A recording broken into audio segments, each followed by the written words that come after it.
धर्मस्य फलमिच्छन्ति धर्मं नेच्छन्ति मानवाः फलं पापस्य नेच्छन्ति पापं कुर्वन्ति सादराः।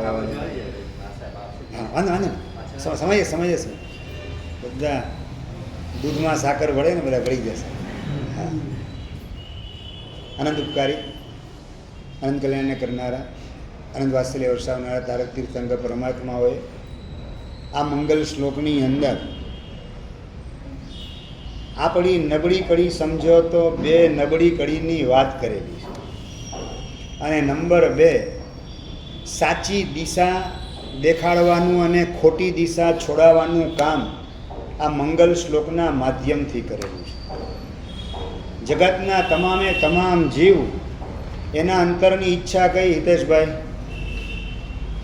તમે જે કંઈ પણ મહેનત કરો છો ઘરમાં દુકાનમાં, હા, સુખી થવા, બરાબર છે. બહેનો હોય કે ભાઈઓ હોય, બાળક હોય કે બુઢા હોય કે યુવાન હોય, શ્રીમંત હોય કે ગરીબ હોય, દરેકનો પ્રયાસ એક જ છે કે સુખ મળે અને દુઃખ ટળે. આ બે જ પ્લાન દરેક જીવોના હૃદયના કેન્દ્રમાં ગોઠવાયેલા છે. ક્યાંય પણ ગયા, કીડીના ભવમાં ગયા તો સુખની શોધ સાકરના કણિયામાં કરી. મકોડાના ભવમાં ગયા નીતિનભાઈ તો ત્યાં ગોળની અંદર સુખની શોધ કરી. નાનકડા બાળક તરીકે હતા ત્યારે રમકડાની અંદર સુખના દર્શન કર્યા. થોડા મોટા થાય મનીષભાઈ એટલે બોલ બેટની અંદર સુખના દર્શન. થોડા મોટા થાય એટલે સ્કૂલની અંદર પહેલો નંબર આવે એની અંદર સુખના દર્શન. અલગ અલગ ટુર્નામેન્ટ વગેરે હોય, અલગ અલગ પ્રકારની જે ટેસ્ટ લેવાતી હોય, બધાની અંદર મારો પહેલો નંબર આવવો જોઈએ. આગળ વધી અને ડિગ્રી મળે એની અંદર સુખના દર્શન. ડિગ્રી મળે પછી નોકરી મળે એમાં સુખના દર્શન. નોકરી મળે પછી છોકરી મળે એમાં સુખના દર્શન. છોકરી મળે પછી છોકરા થાય એમાં, મતલબ કે સુખના સાધન સતત બદલાય જ રાખે છે. માસ્ટર પ્લાન તરીકે સુખની પ્રાપ્તિ, સુખ મળે ને દુઃખ ટળે, આ ગોઠવાયેલું છે. પરંતુ સુખના સાધન સતત બદલાય રાખે છે. ભૂપેન્દ્રભાઈ, સાચું સુખનું સાધન હજુ સુધી મળ્યું કે નથી મળ્યું? જો સાચું સુખનું સાધન મળી ગયું તો માણસ સુખી થઈ જાય.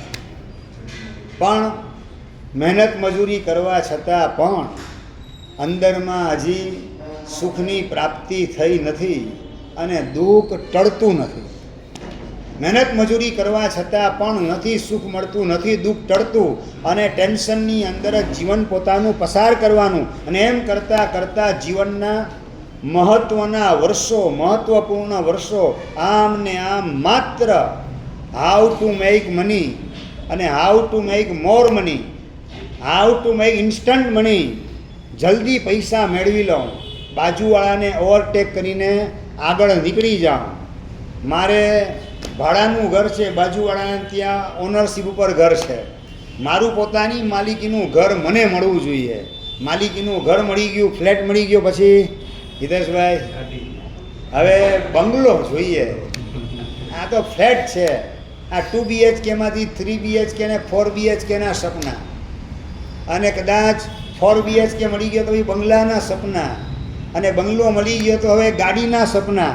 નવા નવા સપના માણસ જોઈ જ રાખે છે અને સતત દોડે જ રાખે છે, દોડે જ રાખે છે. આખી તમારી જિંદગી એક જ વાક્યની અંદર દેખાડવી હોય ભૂપેન્દ્રભાઈ, કઈ રીતે દેખાડી શકાય? આખી જિંદગીનો સારાંશ એક જ વાક્યમાં આપવો હોય હર્ષભાઈ, કઈ રીતે? ડેઝર્ટ એરિયાની અંદર પાણીને મેળવવા માટે ઝાંઝવાના નીરની અંદર સાચા પાણીના દર્શન કરીને દોડી રહેલું હરણ, એનું નામ તમામ સંસારી જીવો છે. વસંતભાઈ, હરણ દૂર પાણી દેખાય એટલે ત્યાં દોડે, પહોંચે, ત્યાં પહોંચે એટલે પાણી ત્યાંની આગળ છે. ખ્યાલ આવ્યું? બરાબર. પહેલાં રમકડાની અંદર સુખ લાગતું હતું, હવે રમકડામાંથી સ્કૂલની અંદર પહેલો નંબર આવે એમાં સુખ લાગે, એમાંથી ડિગ્રી મળે એમાં સુખ લાગે, ત્યાંથી પછી હજી આગળ દોડવાનું, ડિગ્રી પછી નોકરી જોઈએ, છોકરી જોઈએ, છોકરા જોઈએ, બંગલો જોઈએ, બજારમાં પ્રેસ્ટીજ ને ગુડવિલ જોઈએ. જે મેળવવા માટે મથામણ કરે છે મળી ગયા પછી સુખ મળ્યું કે ન મળ્યું પ્રશ્ન આ છે. જે ચીજને મેળવવા માટેની મથામણ કરો એ મળી ગયા પછી સુખ મળ્યું કે નથી મળ્યું? નથી મળ્યું, માટે દોટ ચાલુ ચાલુ અને ચાલુ જ છે. અને એ પણ દોટ કેવી, તો કે જરૂરત માટેની દોટ કે કમ્પેરિઝન ને કોમ્પિટિશન એના આધારે દોટ. દોટ શેના આધારે? જરૂરત પોતાને છે કે નહીં એ વિચાર્યા વગર બાજુવાળાને ત્યાં આ ચીજ આવી ગઈ, મારે ત્યાં કેમ નથી આવી, બસ એ માત્ર દેખાદેખીના કારણે દોટ મૂકવાની. દોડતા હતા ત્યારે લાગતું તું કે આપણા જેવા કોઈ સમર્થ નથી, પણ અંતે થાકીને પાછળ વળીને સેજ જોયું તો ખ્યાલ આવ્યો આટલું દોડવાનો કોઈ અર્થ નથી, દોડવાનો કોઈ અર્થ નથી. આખી જિંદગી આપણે માત્ર પૈસાની પાછળ, પ્રેસ્ટીજની પાછળ, પરિવારની પાછળ માત્ર દોડવાની અંદર જ, બીજાને ઓવરટેક કરવાની અંદર જ જિંદગીના મહત્ત્વના વર્ષો આમ ને આમ વેડફી નાખ્યા. પછી જે મળ્યું એ સાર્થક કે નિરર્થક?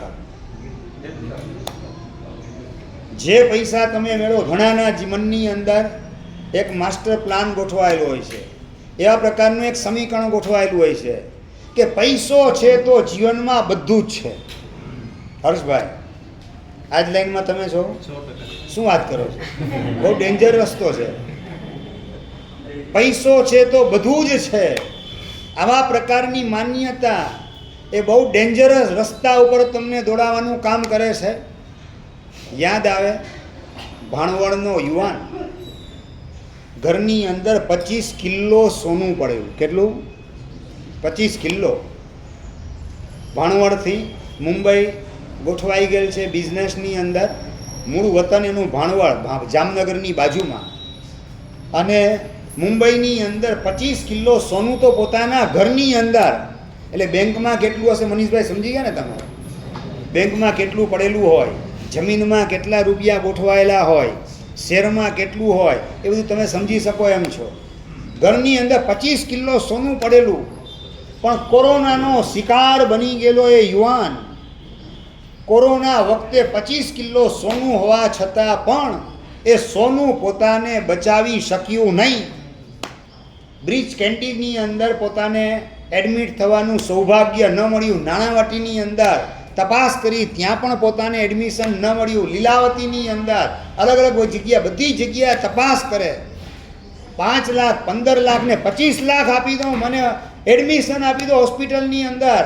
બધી જગ્યાએ હાઉસફુલના પાટિયા લાગેલા હોય, અને 25 કિલો સોનું ઘરમાં હોવા છતાં પણ એ યુવાન પરલોક ભેગો થઈ ગયો. 25 કિલો સોનું એને બચાવી શક્યું નહીં. પૈસો છે તો બધું જ છે એવી આપણી સમજણ, એને આપણે સાઈડની અંદર ગોઠવવાની જરૂર છે. જો પુણ્ય તમારું પરવારી ગયું તો ગમે એટલો પૈસો તમારી પાસે હોય, પૈસો તમારા કામમાં લાગશે કેટલો? કરોડ રૂપિયાની અંદર કદાચ મર્સિડીઝ લઈને તમે આવી ગયા, મર્સિડીઝની અંદર તમે જર્ની કરવાનું કામ કરો, ટ્રાવેલિંગ કરતા હો, અને કરોડ રૂપિયા તમને ભૂપેન્દ્રભાઈ ગેરંટી આપે કે તમારું એક્સિડન્ટ હું નહીં થવા દઉં. ભાઈ કરોડ રૂપિયા ખર્ચેલા હર્ષભાઈ ગેરંટી આપે કે ના આપે? નીતિનભાઈ આપશે કે નહીં? ફેસિલિટી આપે છે. માત્ર સગવડ આપી અને સંપત્તિ હાથ ઊંચો કરી દે છે. પૈસાનું કામ માત્ર સગવડ આપવાનું, માત્ર સુવિધા આપવાનું, માત્ર સાધનો તમારા સુધી પહોંચાડવાનું, આટલું જ કામ પૈસાનું. એની મર્યાદા પૂરી થઈ ગઈ.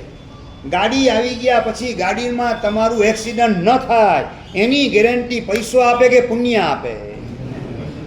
શું વાત કરો? સમજણ બધા પાસે છે. સાધન, સગવડ ને સુવિધા પૈસો આપે, સલામતીની ગેરંટી પૈસો ના આપે, ગેરંટી પુણ્ય આપે.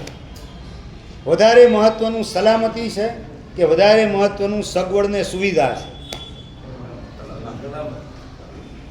ખરેખર તો એ સલામતી શેને બંધાયેલી છે? પુણ્યને બંધાયેલી. તો પુણ્યની પ્રાપ્તિ માટેનો પુરુષાર્થ વધારે કે પૈસાની પ્રાપ્તિનો પુરુષાર્થ વધારે? કે હમણાં તો બોલ્યા તમે. સુખ સગવડ ને સુવિધા કરતા વધારે મહત્વની ચીજ એ સેફટી છે, સુરક્ષા છે. અને એ સુરક્ષા પૈસાના આધારે નથી, પુણ્યના આધારે છે.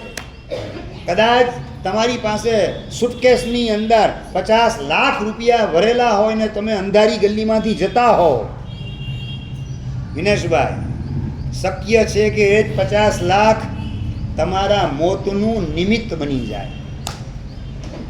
પૈસો છે તો જીવનમાં બધું છે એમ સમજનારો માણસ 50 લાખ રૂપિયા પોતાની સુટકેસની અંદર અંધારી ગલીમાંથી પોતે પસાર થતો હોય અને પાછળ ગુંડો પડી જાય એટલે જે પૈસાને પોતાના સુખનું સાધન માનેલું હતું એ જ પૈસામાંથી દુઃખનો દાવાનળ, એમાંથી જ મોત અને એમાંથી દુર્ગતિનું નિર્માણ થતાં વાર લાગતી નથી.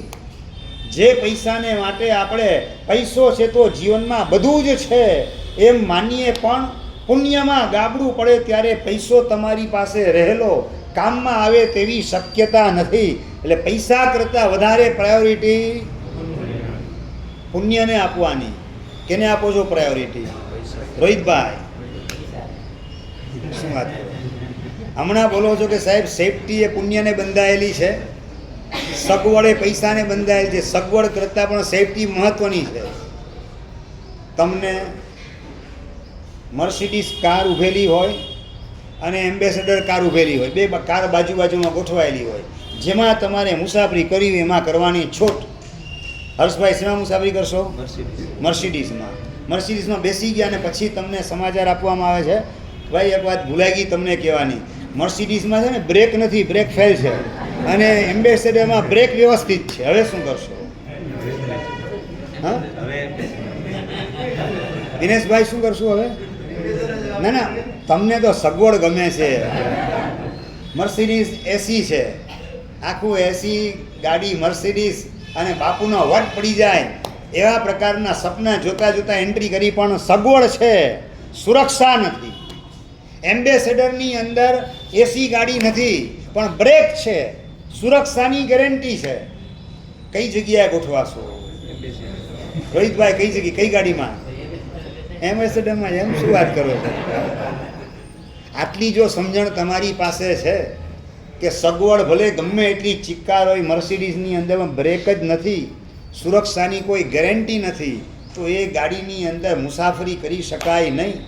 પૈસાનું જીવન એટલે કે મર્સિડીઝ પણ બ્રેકલેસ, બ્રેક ફેલ છે. એની અંદર ગમે તે રસ્તે દોટ મૂકવાની, પૈસા મેળવવા માટે ઊંધું ચત્તું કરવાનું, આડું અવળું કરવાનું, કોકની આંખમાં ધૂળ નાખવાનું કામ કરવાનું, ચીટિંગ કરવાનું, માલમાં ભેળસેળ કરવાની, જીએસટીની અંદર ગડબડ કરવાની, ઇન્કમ ટેક્સની અંદર ગડબડ કરવાની, આ બધું કરવાનું. એટલે કે બ્રેકલેસ એવી કારની અંદર ગોઠવાઈ ગયા, જ્યાં કોઈ બ્રેક નથી, જ્યાં કોઈ અનુશાસન નથી, જ્યાં કોઈ કંટ્રોલ નથી પોતાની ગાડી ઉપર, પોતાના જીવન ઉપર.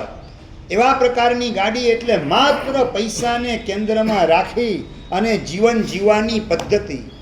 અને મર્સિડીઝ એના બદલે બાજુમાં ગોઠવાયેલી એમ્બેસેડર, એની અંદર એસી નથી ગોઠવાયેલું પણ બ્રેક વ્યવસ્થિત છે. એમ ધર્માત્માનું જીવન પુણ્યનું ઉપાર્જન કરે આત્મપ્રાપ્તિના લક્ષ્ય, વિશુદ્ધ પુણ્યાનુબંધી પુણ્યના ઉપાર્જનના માધ્યમથી મોક્ષની દિશામાં આગળ વધવાની તૈયારી કરનાર સાધક કદાચ એના જીવનની અંદર બાહ્ય દ્રષ્ટિએ સગવડ ઓછી હોય પણ સલામતી પૂરેપૂરી છે. પુણ્યા શ્રાવકના જીવનમાં સગવડ છે કે સલામતી છે? તમારા જીવનમાં સગવડ કે સલામતી મુખ્ય? વસંતભાઈ, જવાબ જોઈએ. તમારા જીવનમાં સગવડને મુખ્ય બનાવો કે સલામતીને મુખ્ય બનાવો? બોલવાનું છે સાહેબ, સલામતીને મુખ્ય બનાવીએ, પણ કરવાનું શું છે પાછું? હાથીના દાંત બતાવવાના જુદા અને ચાવવાના જુદા. આ સભાના પ્રતિનિધિ તરીકે તમને વસંતભાઈ વાત કરું છું. આપણે બોલીએ છીએ સાહેબ સલામતી પહેલાં પસંદ કરવાની, પરંતુ પસંદગીનો કળશ ઢોળવાની વાત આવીને જ્યારે ઊભી રહે ત્યારે આપણે મોટા ભાગે પસંદગીનો કળશ પુણ્યના બદલે પૈસા ઉપર ઢોળીએ છીએ, અને એના જ કારણે સુખને મેળવવા માટે ગમે એટલા ધમ પછાડા કરો, સુખ મળતું નથી અને દુઃખ ટળતું નથી. અને બંદા ઠેરના ઠેર ઘાંચીનો બળદ સવારથી સાંજ સુધી ચાલે રાખે અને વિચારે પોતે બંને આંખે ડાબડા બાંધેલા હોય, દેખાતું કશું નથી, માત્ર ચાલે જ રાખે જ. અને સાંજ પડે એટલે વિચારે કે મેં તો 15, 20, 25 કિલોમીટર એની મુસાફરી કરી લીધી, 20, 25 કિલોમીટર હું આગળ વધી ગયો. ડાબડા આંખના ખોલવામાં આવે. દિનેશભાઈ, મહેનભાઈ ક્યાં હોય બળદ? તમે એવા જ છો એમ લાગે છે. એવું જ છે એમ ખરેખર. એમાં કંઈ ફેરફાર કરવા જેવો નથી લાગતો. ચાલો, આટલું સ્વીકાર્યું, ખૂબ ખૂબ ધન્યવાદ. આ એક ડાયગ્નોસ થઈ ગયું આપણે કે આપણે દોડવાનો દાવો કરીએ છીએ, વાસ્તવમાં દોડતા નથી. ગોળ ગોળ ગોળ ત્યાં ને ત્યાં જ ફરીને ઊભા રહીએ છીએ. બંદા ઠેરના ઠેર વર્ષોના વાણા વીતી ગયા પછી પણ સુખની પ્રાપ્તિ, શાંતિની પ્રાપ્તિ, સમાધિની પ્રાપ્તિ જીવનમાં કેટલી થયેલી છે એ $1,00,000નો ગંભીર પ્રશ્ન છે. અમે નાસિક શહેરની અંદર પ્રવેશ કરતા હતા. મારું દીક્ષાનું પહેલું જ વર્ષ મોટા ગુરુદેવ પૂજ્યપાદ ભુવનબાનું સુરેશ્વરજી મહારાજ સાહેબની નિસરાની અંદર, નાસિકની અંદર અમારો પ્રવેશ, અને ગામની બહાર એન્ટ્રીમાં જ સ્મશાન ગોઠવાયેલું, અને સ્મશાનની અંદર મોટું એક વાક્ય લખેલું હતું, હે પરમાત્મા, એ આત્માને સાચી શાંતિ આપજે. હિતેશભાઈ, શું લખેલું હતું? હે પરમાત્મા, એ આત્માને સાચી શાંતિ આપજે. દીક્ષાનું પહેલું જ વર્ષ, અને હું વિચારમાં પડી ગયો કે લોકોને જોઈએ છે તો માત્ર સંપત્તિ, તો એ પરમાત્મા એ આત્માને સંપત્તિ આપજે, એ આત્માને પૈસા આપજે, એ આત્માને પત્ની આપજે, એ આત્માને પુત્ર આપજે, એ આત્માને પરિવાર આપજે, એ આત્માને પ્રેસ્ટીજ આપજે. આવું કશું લખવાના બદલે એ આત્માને શાંતિ આપજે, આવું કેમ લખવામાં આવ્યું? મારા મગજની અંદર પ્રશ્ન ઊભો થયો. તમે વાંચતા તો હશે, વાક્ય વાંચેલું હશે, ઘણાને તમે મૂકીને આવ્યા હશો, હા, ખભે ઊંચકી, અને ઘણાને તમે મૂકીને આવેલા હશો, ઘણાના અગ્નિ સંસ્કાર પણ તમે કરેલા હશે. વાત મારો, પ્રશ્ન મારો એ છે કે સ્મશાનની અંદર બોર્ડ મારેલું હોય એની અંદર ક્યારેય પણ એ આત્માને પ્રભુ તું પત્ની આપજે, પૈસા આપજે, પ્રેસ્ટીજ આપજે, આ પ્રકારનું વાક્ય વાંચો કે એ આત્માને શાંતિ આપજે એવું વાંચો. આવું કેમ? પ્રશ્ન એ છે. મારા મગજમાં તો આ વાત બેઠી નહીં, અને હું તો સીધો પહોંચ્યો મોટા ગુરુ મહારાજની પાસે. ને મોટા ગુરુ મહારાજને મેં વાંચી. દીક્ષાનું મારું પહેલું વર્ષ, લગભગ 8 મહિનાનો સમય પસાર થયો હશે. ગુરુ મહારાજને પ્રશ્ન પૂછ્યો કે ગુરુદેવ, આ લોકો તો પૈસાની પાછળ દોડે છે, પત્ની મેળવવા માટેની મથામણ, પુત્ર થાયની મથામણ, પરિવાર વધેની મથામણ, પ્રેસ્ટીજ ડેવલપ થાયની મથામણ, તો આ બધું આપજે પરમાત્મા, એને એવું કહેવાના બદલે હે પરમાત્મા, એ આત્માને શાંતિ આપજે, આવું કેમ ગુરુદેવ લખેલું છે? અમારા મનમાં ઉઠેલા પ્રશ્ન એટલે અમે તો ગુરુદેવને અમારા હૃદયના ભાવો જણાવવાનું કામ કરીએ કે ગુરુદેવ આવું કેમ લખ્યું. અને એ વખતે દાદા ગુરુદેવ પૂજ્યપાદ ભુવનબાનું સુરેશ્વરજી મહારાજ સાહેબ એણે મને વાત કરી, યશો વિજય, એ આત્માને પૈસા આપજે, પત્ની આપજે, પરિવાર આપજે, એ બધું તો એના જીવનમાં હતું જ, એ તો એની પાસે હતું જ, પણ શાંતિ નથી. એટલે જે ન હોય એની પ્રાર્થના કરવાની હોય, એની માગણી કરવાની હોય, એના માટેના સપના જોવાના, એની ભાવના કરવાની હોય. બધું હતું, પત્ની હતી, પૈસા હતા, પુત્ર હતો, પરિવાર હતો, પ્રેસ્ટીજ હતી, બધું હોવા છતાં એના જીવનમાં શાંતિ નથી. એટલા માટે ભગવાનને પ્રાર્થના કરવામાં આવે છે, હે પરમાત્મા, એ આત્માને સાચી શાંતિ આપજે. સાચું લો, તમને શાંતિ જોઈએ કે સંપત્તિ જોઈએ? સંપત્તિ મેળવ્યા પછી, એટલે એમ કહેવા માંગે ઝેર ખાધા પછી અમૃત પીવાનું કામ કરશું. સરસ મજાની જવાબ, સરસ મજાનો છે. સભાના પ્રતિનિધિ તરીકે જવાબ છે કે સાહેબ પહેલાં ઝેર પી લઈએ, પછી અમૃત શાંતિથી સ્મશાનમાં જશું ત્યારે પીવાનું કામ કરશું. એટલે તમારા જેવા લોકો માટે જે વાક્ય લખેલું લાગે છે કે આત્માને શાંતિ આ જીવનભર જેણે માત્ર પૈસા ભેગા કર્યા, પૈસા મેળવવા માટે દોડવાનું કામ કર્યું, જેમ રણ પ્રદેશની અંદર હરણ દોડે રાખે ઝાંઝવાના નીરની પાછળ, અને જ્યાં પહોંચે ત્યાંથી પાણી ગાયબ, પાછું પાણી આગળ, દોડ દોડ દોડ દોડ ચાલુ ને ચાલુ જ, અને અંતે તરસ્યું હરણ પોતાના પ્રાણને ગુમાવી દે. એમ પૈસાની તરસ એના કારણે પ્રાણ પોતાના લેવાઈ જાય, ભોગ પોતાના જીવનનો લેવાઈ જાય, અનંત કાળે મળેલો માનવનો મનખો આમ ને આમ વેડફાઈ જાય, અને અંતે સ્મશાન ભેગા થઈ અને પછી હવે મને શાંતિ આપજે એ કહેવાનો અર્થ શું રહે છે?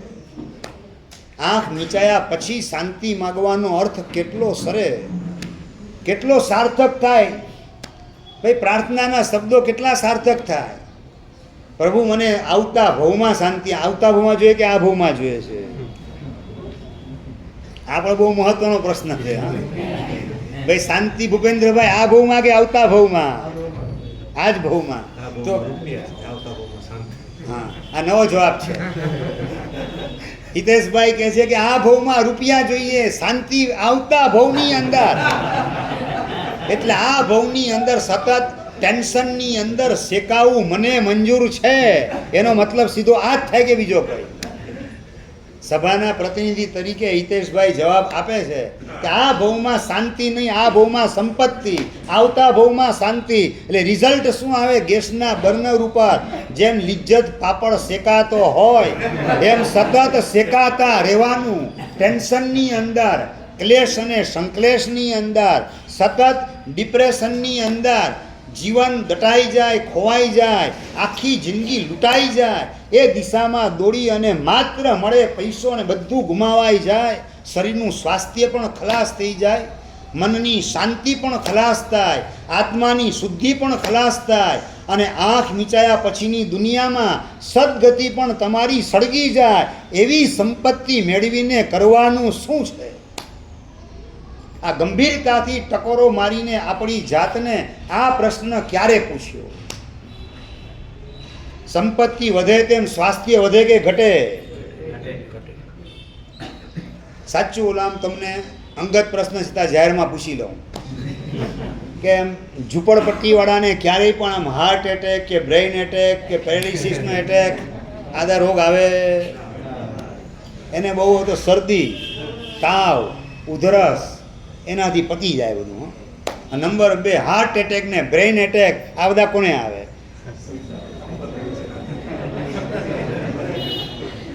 ભાઈ આ બધું પૈસાવાળાને આવે કે ગરીબને આવે? સમજણ છે તમારી પાસે બરાબર? કે જેમ જેમ સંપત્તિ વધે તેમ તેમ રોગ એ પણ ઊંચી કક્ષાના આવતા જાય. ઝૂંપડપટ્ટીવાળાને ત્યાં કર્મ સત્તા વિચારે આને હું બાયપાસ મોકલું ઓપરેશન કરવા માટે, બિચારા છે જ નહીં એની પાસે, આને શરદીથી પતાવી દેવા દે, તાવથી બહુ તો મેલેરિયાથી પતાવી દેવા દે, આની પાસે હાર્ટ એટેક ને બ્રેઇન એટેક મોકલવાનો મિનિંગ નથી. અને જ્યાં પૈસાની રેલમછેલ છે ત્યાં જ સમજાય હું શું કહું? જેમ જેમ સંપત્તિ વધે તેમ તેમ શરીરનું સ્વાસ્થ્ય વધે છે કે કથળે છે, બગડે છે? આપણે માત્ર સંપત્તિ મેળવવાની પાછળ દોટ મૂકી અને શરીરનું સ્વાસ્થ્ય પણ ગુમાવ્યું, અને આગળ વધીને આપણા જીવનનું કેરેક્ટર એ પણ ખલાસ થઈને ખતમ થાય એ દિશાની અંદર દોટ મૂકવાનું કામ કર્યું. એ દિશાની અંદર કઈ રીતે આત્માની સુંદરતા પ્રગટ થઈ શકે? આપણે નાના હતા ત્યારે સ્કૂલમાં ભણતા હતા, if money is lost, nothing is lost. If health is lost, something is lost. And if character is lost, everything is lost. આજે everything is lost અને something lost એ જ ભૂમિકાની અંદર જગતના જીવો ગોઠવાયેલા છે. માત્ર પૈસાને મેળવવા ખાતર શરીરનું સ્વાસ્થ્ય પણ ખતમ કરવાનું, ખલાસ કરવાનું, મનની શાંતિ એને પણ સળગાવવાનું કામ કરવાનું, આત્માની શુદ્ધિ એને પણ દફનાવવાનું કામ કરવાનું, અને સદગતિ લાખો યોજન દૂર ફેંકાય આપણાથી, તો એવી સંપત્તિને કરવાનું શું છે? એના કરતાં જીવનની અંદર શાંતિ આવે, પ્રસન્નતા આવે, બીજાની દુઆ લેવાનું કામ થાય, બીજાને પ્રસન્ન બનાવવાનું કામ થાય, એ જ જીવન સાચું જીવન છે. આપણે બીજાના ઉપયોગમાં આવીએ એ આપણું સૌભાગ્ય, કે બીજા આપણા ઉપયોગમાં આવે એ આપણું સૌભાગ્ય? રોહિતભાઈ જવાબ જોઈએ. આપણે બીજાના, ચાલો સરસ જવાબ છે. હવે અંદરમાં ઈચ્છા કઈ, સારું શું એ તો ખબર પડી ગઈ. આપણે બીજાના ઉપયોગમાં આવીએ એ આપણું સૌભાગ્ય છે.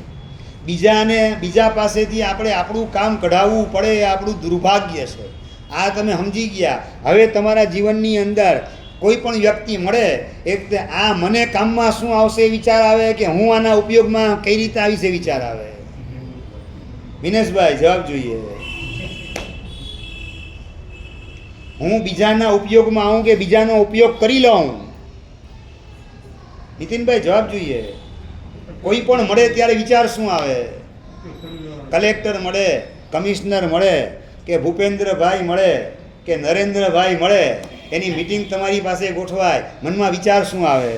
હું એના ઉપયોગમાં આવું કે મારા ઉપયોગમાં કઈ રીતે આવે એમ છે? વિચાર શું? મનીષભાઈ કયો વિચાર ચાલે? બસ બીજા મને શું ઉપયોગમાં આવશે એ જ વિચાર આવે છે. હું બીજાના ઉપયોગમાં કઈ રીતે આવું એ વિચાર આવતો નથી. મોત પહેલાં ભગવાન કદાચ ન બનાય તો ચાલશે, મારે તો ભાગ્યવાન બનવું છે, મારે તો ધનવાન બનવું છે. બસ આ જ પ્લાન જીવનની અંદર ગોઠવાયેલ છે. ધનવાન બનવા માટે જેટલો બીજાનો ઉપયોગ થાય એટલો બીજાનો ઉપયોગ કરી લેવો છે. બીજાને નીચોવા એટલા નીચોવી લેવા છે. પણ હું બીજાના ઉપયોગમાં આવું અને એના માધ્યમથી પુણ્યનું નિર્માણ થશે.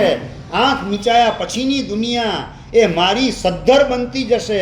એના માટે હું બીજાના ઉપયોગમાં આવતો જાઉં. આ પ્રકારનો વિચાર આવે તો એ મધ્યમ ભૂમિકા છે. બીજાનો ઉપયોગ હું કરી લઉં એ જગન્ય ભૂમિકા, હું બીજાના ઉપયોગમાં આવું એ મધ્યમ ભૂમિકા, અને હું સૌને સુખી બનાવવાનું કામ કરું એ ઉત્તમ ભૂમિકા છે. 24 તીર્થંકર પરમાત્મા, ઋષભદેવ પરમાત્મા કે અજીતનાથ, આ બધા તીર્થંકર થયા, ભગવાન થયા શેના કારણે? બીજાનો ઉપયોગ કરી લેવાના હિસાબથી, બીજાના ઉપયોગમાં આવવાના વલણથી, કે સૌના ઉપયોગમાં હું સૌને સુખી બનાવવાનું કામ કરું, સૌને શાશ્વત સુખના સ્વામી બનાવું, આ ભાવનાના કારણે. શેના કારણે? સૌને સુખી કરવાની ભાવના એ ઉત્તમ ભૂમિકા. ઉત્તમ ભૂમિકા કદાચ ના આવે તો પણ મધ્યમ ભૂમિકાએ તો આ ભવમાં મારે ટકવું છે જ. અને મધ્યમ ભૂમિકાએ ટકવા માટે જે મારા પરિચયમાં આવે એના ઉપયોગમાં હું આવતો જાઉં. આ જ વિચાર મારે કરવો છે. અમે અમારા જીવનમાં શું ભાઈ? મનીષભાઈ, અમારા જીવનમાં શું હોય? તમારા બધાનો ઉપયોગ કરી લેવાનું વલણ, કે અમે તમારા ઉપયોગમાં આવી એવી અમારી ઈચ્છા? હિતેશભાઈ અને નીતિનભાઈ ને બધા આવેલા હતા માનકુવા. સાહેબ વસંતભાઈ પણ આવેલા, ભૂપેન્દ્રભાઈ ને બધા. સાહેબ પધારો માધા પર, અમારા સંઘમાં લાભ આપો. સ્થાનકની અંદર પણ આપે આવવું પડશે. 2 દિવસ તો કમસે કમ આપવા જ પડશે. આ તમારી લાગણી ભરેલી માગણી એને લક્ષ્યમાં રાખીને અમે અહીંયા આવ્યા. એ અમે અહીંયા આવ્યા શેના માટે? તમારો ઉપયોગ કરવા કે તમારા ઉપયોગમાં આવવા? આ સમજાય છે ને બરાબર વસંતભાઈ? અમારી ભાવના, અમે સંઘના ઉપયોગમાં કઈ રીતે આવીએ, આ જ એકમાત્ર ભાવ અમારા હૈયાની અંદર સતત ઘૂંટાતો હોય. બીજાની અમારા માધ્યમથી ઉન્નતિ થાય, મોક્ષ માર્ગે આગળ વધે, સદગતિના માર્ગે જોડાય, દુર્ગતિનું કનેક્શન એનું કટ ઓફ થાય, પ્રભુ પ્રત્યેની શ્રદ્ધા વધે, પ્રભુનો એ ચાહક બને, પ્રભુના માર્ગનો એ મહાયાત્રી બને. આ જ અમારી ભાવના હોય તમને સુખી કરવા માટે. એના માટે અમારે કદાચ ગળું છોલવું પડે તો ગળું છોલીને પણ, અને પરસેવો પાડવો પડે તો પરસેવો પાડીને પણ અમે બીજાના ઉપયોગમાં આવીએ, સંઘના ઉપયોગમાં આવીએ. એ જ એકમાત્ર અમારું વલણ. તમારું વલણ કયું? તમારું કયું વલણ? બીજાના ઉપયોગમાં આવવાનું કે બીજાનો ઉપયોગ કરી લેવાનો? કરી લેવાનું. એ સૌભાગ્ય કે દુર્ભાગ્ય?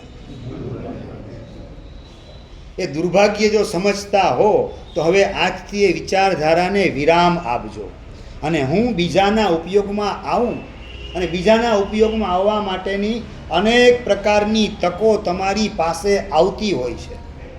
તમારી જેમ ધૂપ સળી જાતે સળગીને પણ બીજાને સુવાસ આપવાનું કામ કરે, દીવો જાતે બળીને પણ પ્રકાશ પાથરવાનું કામ કરે, ચંદન ઓરસિયા ઉપર ઘસાઈને પણ બીજાને શીતળતા અને સુગંધ આપવાનું કામ કરે. આપણે આપણી જાતને ઘસીને પણ બીજાને સુખી બનાવીએ, બીજાને સાચી શાંતિ આપવાનું નિમિત્ત બનીએ, બીજાના જીવનની અંદર ધર્મની પ્રતિષ્ઠા થાય એ પ્રકારનું કાર્ય કરીએ. એના માટે આપણે આપણી જાતને ઘસવી પડે તો ઘસવા માટે તૈયાર છીએ, પણ બીજા માટે ઘસાવાના માધ્યમથી પ્રભુના દિલની અંદર મારું સ્થાન ઉંચકાય એવા પ્રકારનું આ ભવની અંદર મારે નક્કી કરવું છે. જેમ જેમ તમે બીજાના ઉપયોગમાં આવતા જાઓ તેમ તેમ પ્રભુના દિલમાં તમારું સ્થાન ઉંચકાતું જાય, અને પ્રભુના દિલમાં સ્થાન ઉંચકાય એનાથી ચડિયાતું સૌભાગ્ય આપણું બીજું કયું હોઈ શકે? સભાની અંદર વાત મૂકી પ્રવચનના માધ્યમથી કે બીજાના ઉપયોગમાં આવવા માટે કદાચ તમે પૈસા તમારા ન આપી શકો, પણ જે વસ્તુ તમારા કામની નથી એ તો બીજાને આપી શકો કે ના આપી શકો? ભાઈ તમારા જૂના કપડાં બીજાને આપી શકો કે ના આપી શકો?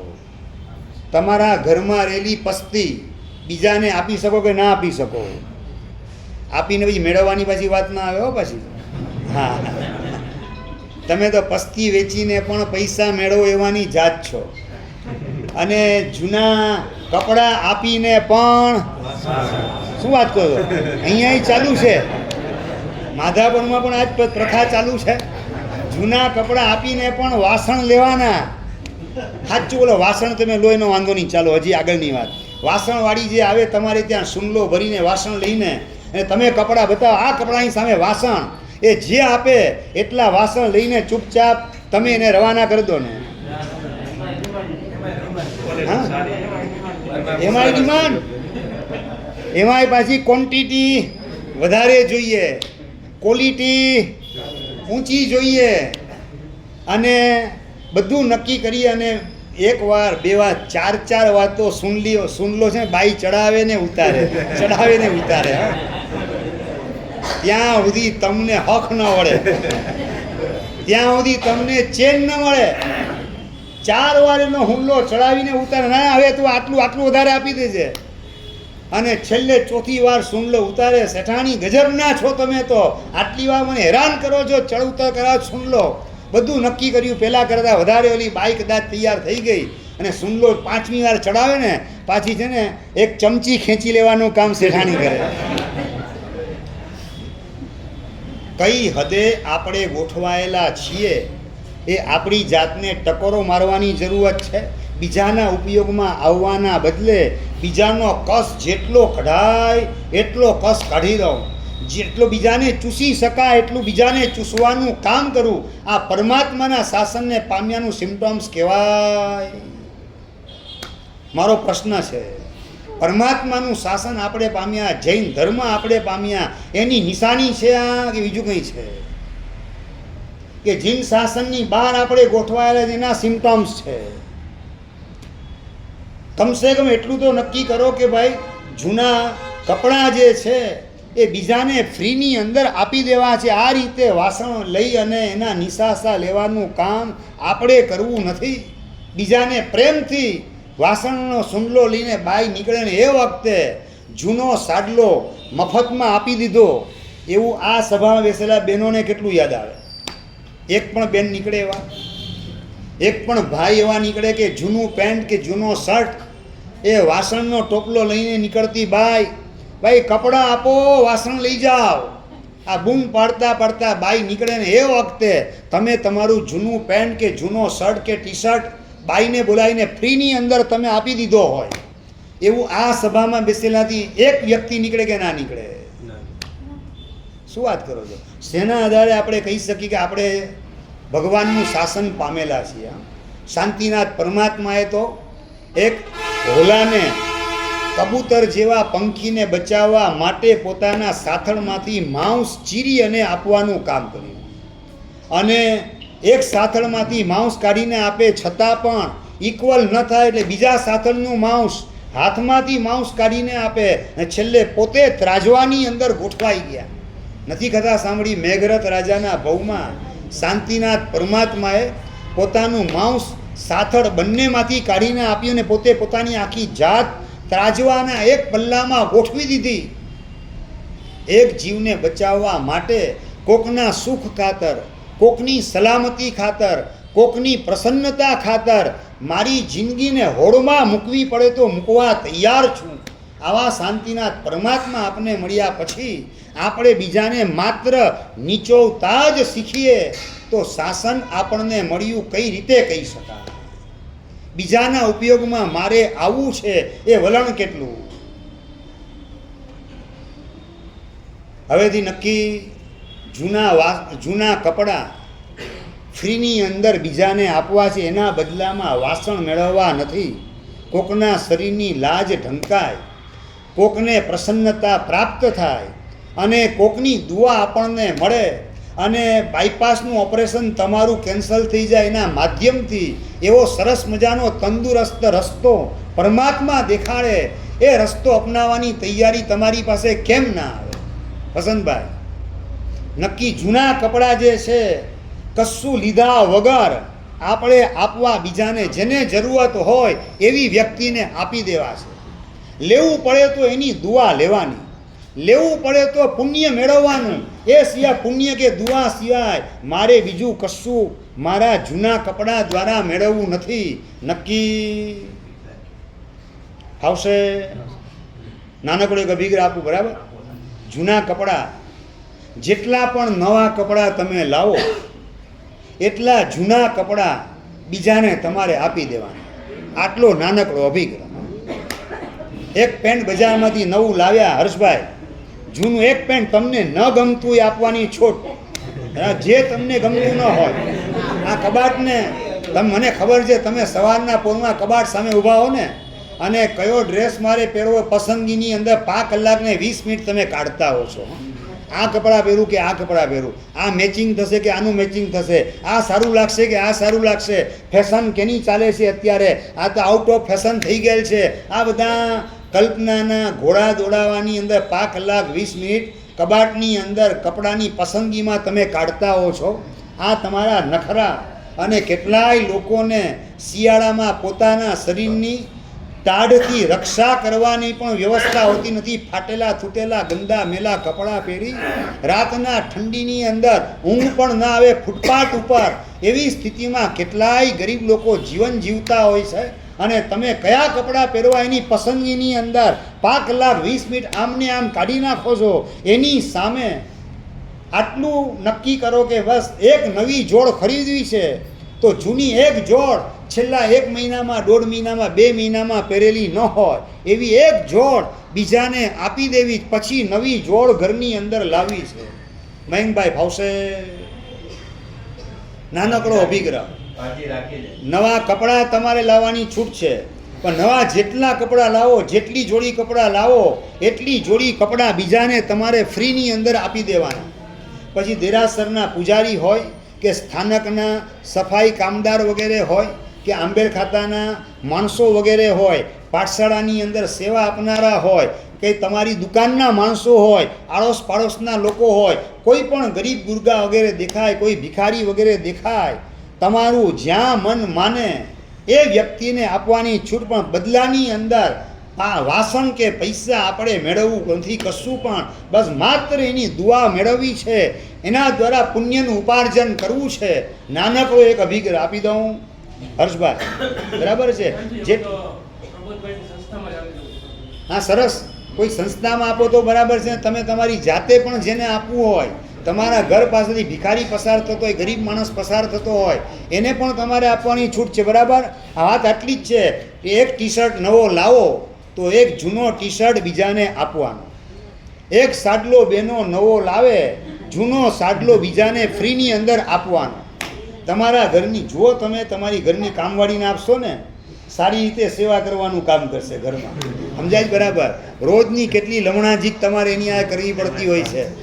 કામ ચોર છે તું ને, તું મોડી આવે છે અને જેમ તેમ વાસણ ધોય ને જેમ તેમ કપડાં ધોવાનું કામ કરે. આ બધો કજિયો ને કંકાસ બધું કાયમ માટે સમાપ્ત થઈ જાય. તમે શાંતિની જિંદગી જીવી શકો અને તમને બીપી લાગુ ન પડે, ડાયાબિટીસ લાગુ ન પડે, એનો રસ્તો દેખાડું છું સરસ મજાનો. ફાવશે ને હવે તો બહેનોને બધાને? એક નવો સાડલો લાવો ત્યારે જૂનો સાડલો તમારા ઘરમાં કામવાળી બાય આવતી હોય એને આપી શકાય ને એના માધ્યમથી આપણે એની દુઆ મેળવવી છે. એના જીવનમાં પ્રસન્નતા આવે આપણા નિમિત્તે સમજી રાખો. સાચો ધર્મી એ જ છે કે જે પોતાના સંપર્કમાં આવનારના જીવનમાં વસંત ઋતુનું નિર્માણ કરે છે. આપણે જ્યાં જઈએ ત્યાં સૌના જીવનમાં પાનખર ઋતુ જ પેદા કરવાનું કામ કરતા હોઈએ તો આપણને ધર્માત્મા તરીકે પરમાત્મા સ્વીકારવા તૈયાર થતા નથી.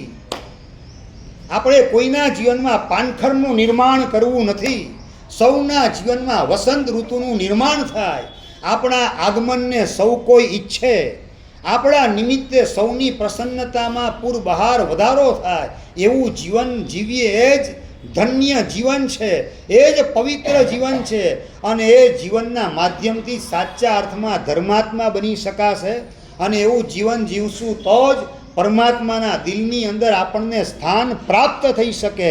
બાકીના કચરા ક્લાસ જીવન આપણે અનંતા ભૂતકાળમાં જીવેલા છીએ એવા જીવનની અંદર આ લાઈફને ગોઠવવી નથી. આ ભાવ એવો જીવવો છે કે જેની અંદર સૌ કોઈ આપણા પરિચયમાં આવે, એના જીવનમાં વસંત ઋતુનું નિર્માણ થતું જાય. અને કઈ રીતે? તો કે આપણે બીજાના ઉપયોગમાં આવતા જઈએ તેમ તેમ બીજાના જીવનની અંદર વસંત ઋતુનું નિર્માણ થતું જાય. બીજાનો ઉપયોગ કરી લેવાની વાત, બીજાને ઘસવાની વાત, બીજાને ચૂસવાની વાત એ બીજાના જીવનની અંદર પાનખર ઋતુનું નિર્માણ કરે છે. એમાં આપણે ભૂલે ચૂકે પણ નિમિત્ત થવું નથી. એના માટે નાનકડો એક અભિગ્રહ. બરાબર. જૂના કપડાં જેટલા નવા તમે લાવો એટલા જૂના ફ્રીની અંદર કોકને તમારે આપી દેવાના. બરાબર. આપું નાનકડો અભિગ્રહ. આવશે ને? બધાને તકલીફ નથી ને કંઈ? સરસ. ધન્યવાદ. અરિયન સખિયમ સિદ્ધ સખિયમ સાવ સખિયમ દેવ સખિયમ અપસખિયમ ધારણા બી બચ્ચે ખાય અનથાવણ સસાગણ મહત્વ ઓશ શ્રી ઓશ શ્રી રામ. ખૂબ ખૂબ ધન્યવાદ. તમને આ અભિગ્રહ આપ્યો એ જ રીતે આ અભિગ્રહ મુંબઈ ગોરેગામ ચોમાસાની અંદર આપેલો હતો, સભાની અંદર. અને 3 દિવસ પછી એક ભાગશાળી સવારના પોરમાં મારી પાસે આવ્યા અને મને વાત કરે કે સાહેબ, જીવનની અંદર પૈસાના બદલે પુણ્યને પ્રાયોરિટી આપવા માટે આપે જે અભિગ્રહ આપ્યો એ અભિગ્રહ લીધા પછી એનો અભિગ્રહનો મેં ગઈકાલે અમલ કર્યો પણ એમાં થોડોક ફેરફાર કરેલો હતો. ભૂપેન્દ્રભાઈ, જેવી તમે આમ ફેરફારની વાત અમને કરો ને બીપી વધી જાય. એટલે અમારા પેટમાં ફાળ પડે. ફેરફારે શું કર્યો? ફેરફાર આ ફેરફાર તમે કેવો કરો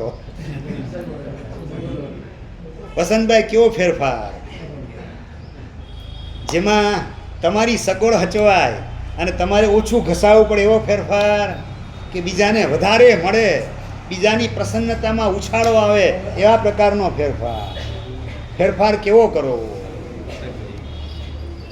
એ ફેરફાર જાણીને અમે રાજી થઈએ કે નારાજ થઈએ? આમ શોર્ટમાં જવાબ માગું છું. તમે જે ફેરફાર કરો નિયમની અંદર એ અમને જ્યારે ખ્યાલમાં આવે તો જાણીને અમે રાજી થઈએ કે નારાજ થઈએ? નારાજ એટલે કે તમારા પ્રત્યે ગુસ્સો અમારે કરવાનો નથી, પણ અમને આમ ખેદ થાય કે આનંદ થાય? તમે ફેરફાર કરો એ જાણીને અમને ખેદ થાય કે આનંદ થાય? ખરેખર એમ? એટલે આ નિયમનો આ રીતે અમલ કરશો તમે, એમ ને? બરાબર. હા, ધન્યવાદ. આ સેક્રેટરી તરીકે વાત કરે છે, પ્રમુખને સેક્રેટરી બાજુમાં બેસેલા છે બે. સાહેબ આપને આનંદ થાય.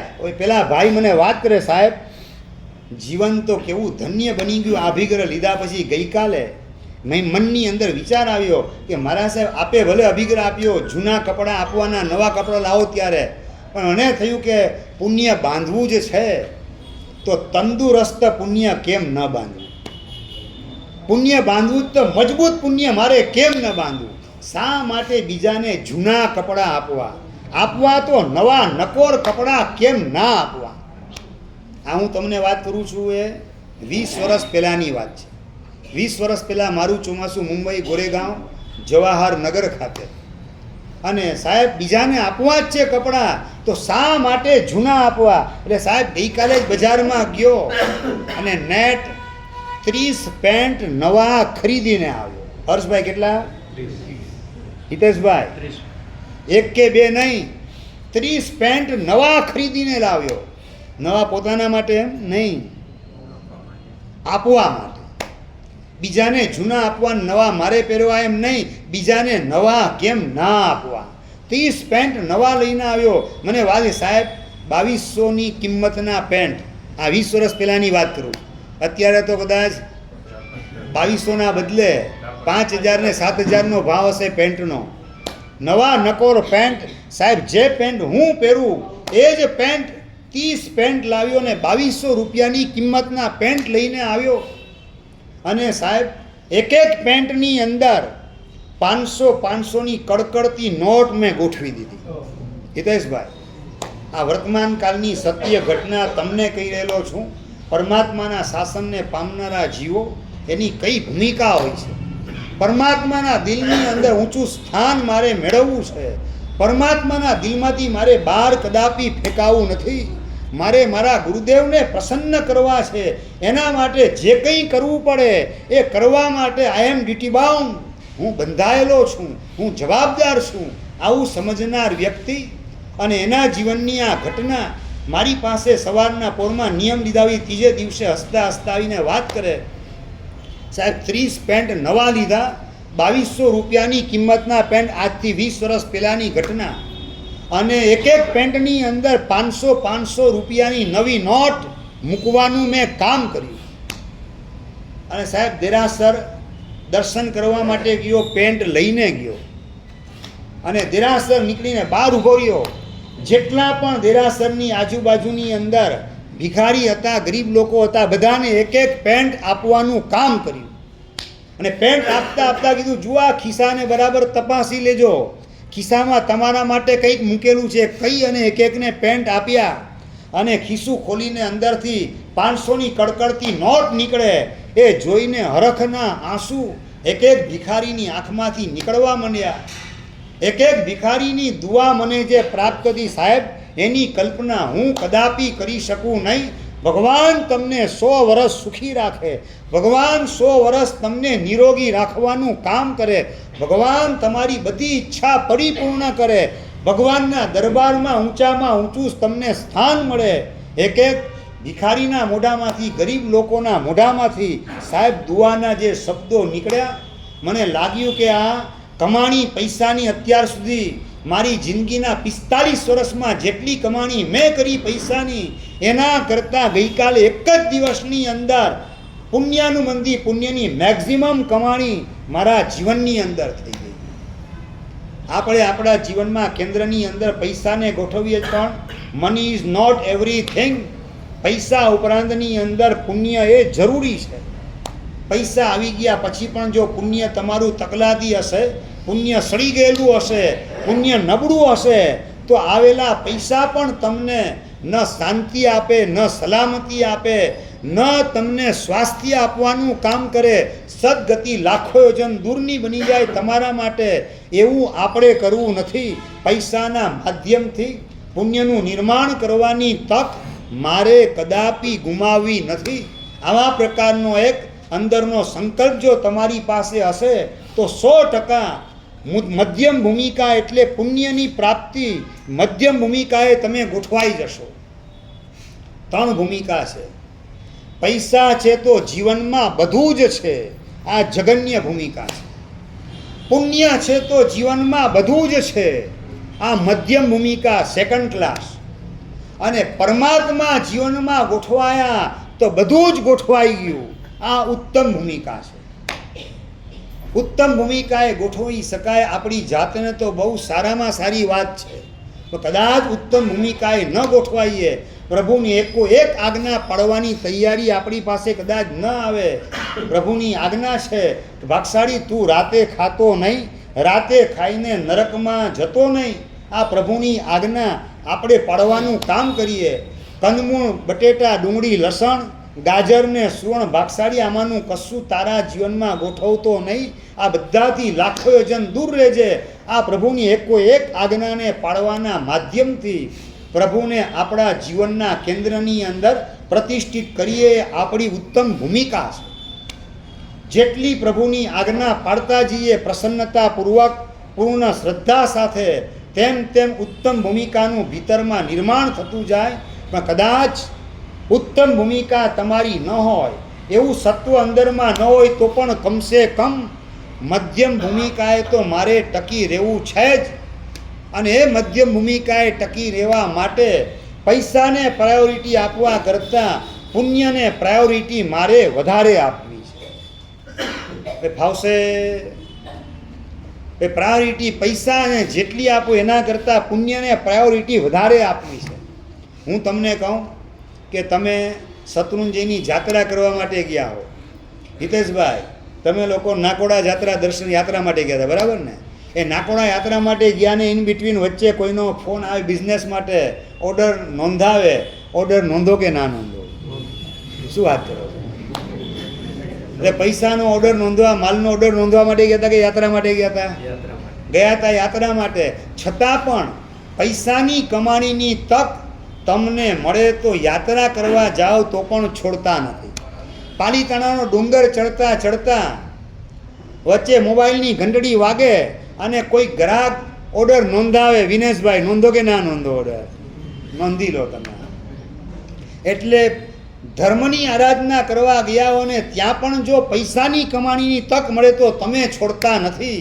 તો વાત મારે તમને કરવી છે કે સંસારના ફિલ્ડની અંદર તમે ક્યાંય પણ ગયા હો, પુણ્યની તક મળે, પુણ્યની કમાણી કરવાનો ચાન્સ મળે, એને આપણે છોડવો નથી. આટલું નક્કી રાખજો. પુણ્યની કમાણીના ચાન્સ ઢગલા બંધ તમને મળતા હોય છે.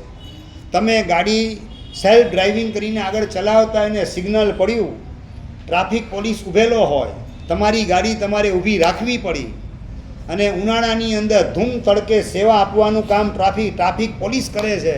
તમારી પાસે બિસ્લેરીની બોટલ અંદર પડેલી હોય, તમને યાદ આવે કે લા બિસ્લેરીની બોટલ ટ્રાફિક પોલીસ એને આપી દઉં. ધૂમ તડકે આ ટ્રાફિકને કંટ્રોલ કરવા માટે અહીંયા ઊભે છે, પરસે રેપ જેપ થઈ ગયેલ છે, લાવ એને પાણીની બોટલ આપું, એની આંતરડી ઠારવાનું કામ કરું, અને એને દેશજનો, નગરજનોની સેવા કરવાનો ઉત્સાહ એનો આસમાનને આંબે, એમાં હું નિમિત્ત બની જાઉં. એવા પ્રકારના ભાવથી બિસ્લેરીની બોટલ તમે ટ્રાફિક પોલીસને આપેલી હોય, એવું જિંદગી આખીમાં યાદ આવે નથી? યાદ આવતું છે. એટલે પુણ્યની કમાણીની તક મળતી નથી કે ઝીલતા નથી? એને પુણ્યની કમાણી કરવાની તક મળે છે કે નથી મળતી? તમે સિગ્નલ પાસે કે ટ્રાફિક પોલીસ પાસે ગાડી તમે તમારી ઊભી રાખી, અને એ વખતે કોઈ ભિખારીનો છોકરો દોડતો દોડતો તમારી પાસે સેટ 2 દિવસનો ભૂખ્યો છું, કંઈક આપો. એ વખતે ખિસ્સામાં હાથ જાય અને જે નોટ પહેલી હાથમાં આવે ને તમે આપી દો. એવા પ્રકારના પ્રસંગ કેટલા યાદ આવે છે ભાઈ? ટ્રાફિક પોલીસના કારણે કે સિગ્નલના કારણે તમારે ગાડી ઊભી રાખવી પડી 2 મિનિટ માટે. ઇન બિટવીન કોઈ ભિખારી કે એનો દીકરો તમારી પાસે આવે અને તમારી પાસે 2 દિવસનો ભૂખ્યો છું, કંઈક આપો. એ વખતે ખિસ્સામાં હાથ નાખીને જે આવે પહેલાં ધડાકે આપી દેવું છે. આવા પ્રસંગો તમારા જીવનમાં કેટલી વાર બન્યા નીતિનભાઈ? આવા પ્રસંગ બને? આમ ખિસ્સામાં હાથ નાખો ને જે આવે આપવાની વાત છે હો. આમ ચેક કરીને આપવાની વાત નહીં. મને ખબર છે તમે આપો ને તો પણ પાછા ચેક કરીને નાનામાં નાની નોટ નીકળે એ આપવાનું કામ કરું. 5નો સિક્કો નીકળે તો 10નો સિક્કો આપવો નથી. 10ની નોટ નીકળે તો 20ની નોટ મારે આપવી નથી. એટલે જ્યાં પુણ્યની કમાણી કરવાની છે ત્યાં જ તમને સંકોચનો ભાવ જાગે છે. પૈસાની કમાણીની અંદર લાંબો પોળો થનારો માણસ પુણ્યની કમાણી કરવાની વાત આવે ત્યારે એકદમ સાંકડો બની જાય છે. આનું શું કારણ હશે હિતેશભાઈ? આનું શું કારણ હશે? ફરીથી પૈસાની કમાણી માટે જેટલી તાકાત પોતાની લાગે એટલી લગાવીને પોતે પોતાની જાતને પોળી કરે, એ તકને લંબાવવા માટેનો પ્રયાસ કરે, અને પુણ્યની કમાણીની વાત આવે ને ત્યાં એકદમ માણસ સાંકડો થઈ જાય. એનું કારણ શું?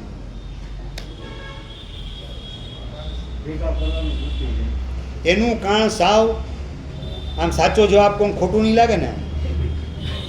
સાચો જવાબ કહું જૈનોનો જીવ છે પૈસાથી બાંધો. એ સાચો જવાબ બોલું ખોટું નહીં લાગે ને? પાછા આવતીકાલે શિબિરમાં આવશો ને પાછા એમ નહીં થાય ને કે મારે સાહેબ બહુ કડક બોલે છે, હવે નથી જવું વ્યાખ્યાનમાં, એવું નહીં કરવાનું. રોહિતભાઈ આવશો ને પાછા આવતીકાલે? સાચો જવાબ આપું, પૈસાને તમે પ્રાયોરિટી આપો છો, પુણ્યને પ્રાયોરિટી નથી આપતા. એનું કારણ અંદરમાં પડેલી નાસ્તિકતા છે.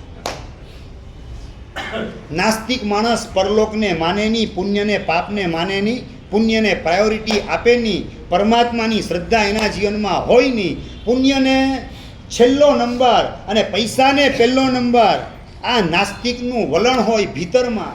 આપણે ભલે મંદિરમાં રોજ જતા હો, સ્થાનકમાં આવીને રોજ સામાયિક કરતા હો, નવકાર મંત્રનો જાપ કરતા હો, 8મ 14ના પાખી તિથિની અંદર આંબેલ કરતા હો, પણ અંદરમાં પડેલી આ નાસ્તિકતા પૈસાને પ્રાયોરિટી અપાવે અને પુણ્યને કાયમ માટે ઇગ્નોર કરવાનું કામ કરે, પુણ્યને દૂર હડસેલવાનું કામ કરે. પુણ્યની મારે જરૂરત નથી, મારે જરૂરત પૈસાની છે. આવું એટીટ્યૂડ, આવા પ્રકારનું વલણ ભીતરમાં તૈયાર થયેલું હોય તો સમજવાનું કે આપણે નાસ્તિકતાને ભીતરમાં સંઘરીને બેસેલા છીએ. બહાર ભલે આસ્તિકતાનો દેખાવ કરીએ કે ધાર્મિકતાનો આંચળો ઓઢવાનું આપણે કામ કરતા હોઈએ, પણ ભીતરમાં નાસ્તિકતાને સંઘરીને બેસેલા છીએ. માટે જ પુણ્યની કમાણીની તક મળે એને તમે સાઈડ ટ્રેક ઉપર ગોઠવતા જાઓ છો, એને ઓવરટેક કરતા જાઓ છો, અને પૈસાની કમાણીની અંદર તમારી જાતને પૂરેપૂરી નીચોવવા માટે તૈયાર થતા હો છો. બસ આ નાસ્તિકતા ભીતરની કઈ રીતે ખતમ કરવી અને જીવનની અંદર સાચી જાગૃતિ કઈ રીતે મેળવવી, એના ઘણા બધા મહત્ત્વપૂર્ણ મુદ્દા આવતીકાલે 7 થી 9 જીવન જાગૃતિ શિબિરના માધ્યમથી તમને સૌને સમજાવવામાં આવશે. 2 કલાકનો સમયગાળો, એની અંદર જીવનનું એક ભાથું કે જે છેલ્લા શ્વાસ સુધી ખૂટે એમ નહીં, આવતા ભવમાં પણ તમારી સાથે આવે, ઉપયોગમાં આવે એવા પ્રકારનું પુણ્યાનુબંધી પુણ્યનું ભાથું બાંધવા માટેની ઊંચી સમજણ જીવન જાગૃતિ શિબિરના માધ્યમથી આવતીકાલે દેરાસરની બાજુમાં જ નૂતન ઉપાશ્રયની અંદર પહેલે માળે સરસ મજાનું આ દેરાવાસી અને સ્થાનકવાસી ભાઈઓ બધા ભેગા થઈ અને સરસ મજાનું આયોજન કરેલું છે જીવન જાગૃતિ શિબિરનું. આમાં ઉંમરનો કોઈ બાદ નથી. તમામે તમામ વ્યક્તિ સપરિવાર મિત્ર મંડળ સાથે પધારે એ માટેનું આમંત્રણ આપવા માટે અહીંયા આવેલો છું. વ્યાખ્યાન એ તો એક નિમિત્ત છે, પણ આવતીકાલનું બધાને આમંત્રણ સપરિવાર શિબિરની અંદર પધારજો અને જીવનનું એક અણમોલ સંભાળનું આ જીવન જાગૃતિ શિબિર બનીને રહેશે. કઈ રીતે આપણે પ્રભુની નજીક પહોંચાય અને સદગતિના માધ્યમથી પરમ ગતિઓ મોક્ષ એ નજીકની અંદર આવે એ માટેની સરસ મજાની વાત, જેની અંદર આ લોક પણ આપણો શાંતિથી પસાર થાય, સમાધિપૂર્વક પસાર થાય અને પરલોક પણ આપણો સદ્ધર થાય, એવા અનેક મહત્ત્વપૂર્ણ મુદ્દાઓની વિસ્તારથી છણાવટ આવતીકાલે બરાબર સમય ખાસ નોંધી લેજો. સવારે 7 થી 9નો સમય અને સ્થળ જખ મંદિર મોટું દૂર રાખી અને ત્યાં તમને આવવા જવા તકલીફ પડે બહેનોને ભાઈઓ મોટી ઉંમરના પાસે સાહેબ ત્યાં આવું કઈ રીતે કોઈને પ્રશ્ન કંઈ નડે નહીં, એટલે અહીંયા પોતાની અનુકૂળતા વધારેમાં વધારે સચવાય. એટલે દેરાસરની બાજુમાં જ નૂતન ઉપાશ્રયની અંદર જે કોઈએ પણ ટોકન શિબિરનો લીધેલો ન હોય તો આજે આ પ્રવચન પૂરું થયા બાદ ટોકન પણ અહીંથી હિતેશભાઈ, વસંતભાઈ વગેરે પાસેથી પ્રાપ્ત થઈ શકશે અને સપરિવાર જીવન જાગૃતિ શિબિરના માધ્યમથી જીવનની અંદર એવો સમ્યક સમજણનો દીવડો પેટે કે સ્વપરને અજવાળવાનું કામ કરે એવું મંગલ સૌભાગ્ય તમારું ઉદયમાં આવે. એ જ પરમાત્માને પ્રાર્થના જીનાજ્ઞા કહેવાય તો ઈચ્છા.